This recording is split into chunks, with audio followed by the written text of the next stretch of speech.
hemos visto ya las gubias que puede haber y los distintos tipos. Evidentemente no hay que tener todas ni hay que tener una infinidad de gubias. Dependerá siempre del trabajo que hagamos cada uno y de la faena que tengamos o la que queramos desarrollar. No es lo mismo hacer una figura de bulto redondo, como esta en la que no hay figuras precisas y simplemente nos hace falta desbastar, que hacer otras figuras más sencillas, en las que bueno, pues marcamos y no hay mucha profundidad, o en las que necesitamos modelar un poquito, o incluso o figuras ya un poco más elaboradas en las que sí que hay que desbastar y también llegar a determinados rincones, y ya, pues, por ejemplo, aquí necesitaremos contracodos.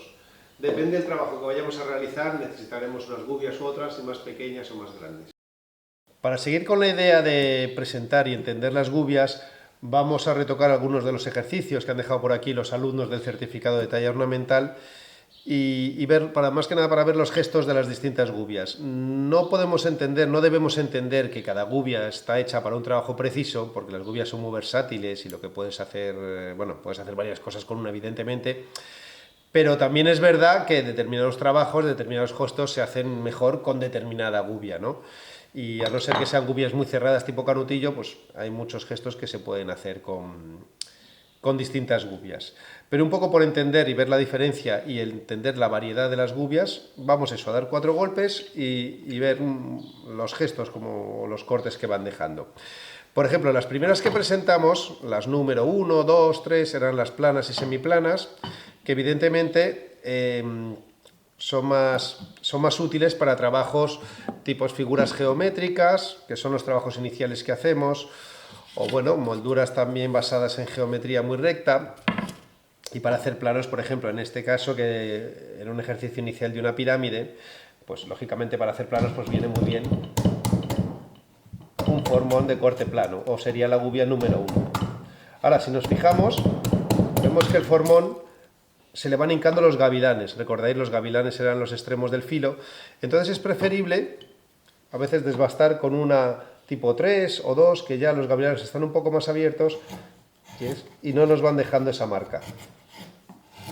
Entonces aquí vemos que se trabaja muy bien con planas y semiplanas, ¿vale? Aunque luego a lo mejor queramos rematar, ya para quitar un poquito, al final podíamos rematar con una recta del todo. También para hacer, pues, por ejemplo, estas grecas, ¿no? Figuras basadas en geometría, evidentemente funcionarán muy bien las gubias número 1, formones de filo recto.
En este caso vamos a ver cómo funcionan y la utilidad de las gubias codillo y semiacodadas. Esta es una pieza ya con volumen y que tiene recovecos, y como veremos, si utilizamos una gubia de pala recta, llega un momento en que se clava y no podemos trabajar, evidentemente se dificulta. Y aquí es cuando cogen protagonismo, pues tanto la semiacodada, podemos ahí igualar las piezas de fondo y tenemos mucho más recorrido de trabajo, como la codillo.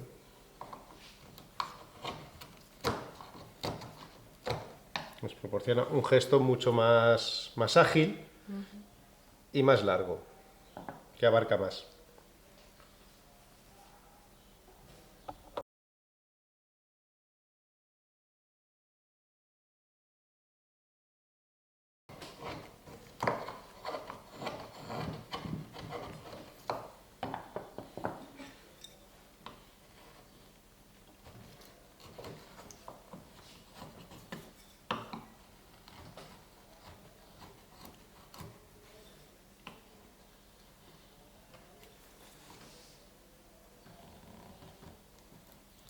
Aquí vamos a ver el uso de las contracodo, que tienen un uso bastante más limitado, pero cuando son útiles, son muy útiles. Por ejemplo, aquí para hacer el caso de hacer unas molduras, sobre todo sirven para formas convexas. Aquí tenemos una moldura, para hacer a lo mejor un perlado o una cuerda, necesitamos una moldura convexa. Si lo quisiéramos hacer, podemos hacerlo con máquina o podemos hacerlo a mano. Si lo quisiéramos hacer a mano, con una gubia de pala recta, empezamos a comer, y dices, bueno, pues empiezo bien, pero llega un momento en que el ángulo nos obliga a que se clave la gubia más y se hinca más para adentro, por lo cual no podemos controlar la profundidad. Sin embargo, con las contracodo, al ir trabajando paralelo a la superficie, no necesitamos hincarla, sí podemos mantener mejor la precisión.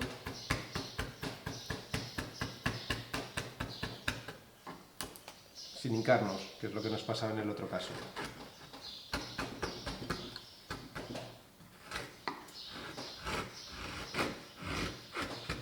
Es lo mismo que hacemos cuando usamos el formón. Si el formón lo usamos así, llega un momento que se clava. Si le damos la vuelta, es verdad que siempre tenemos salida.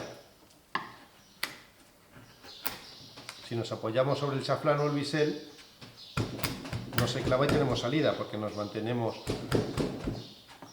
con el mango fuera. Pero, claro, el formón siempre nos va a hacer un corte plano, mientras que las contracodo, como ya sabemos, pueden tener todas las formas que queramos.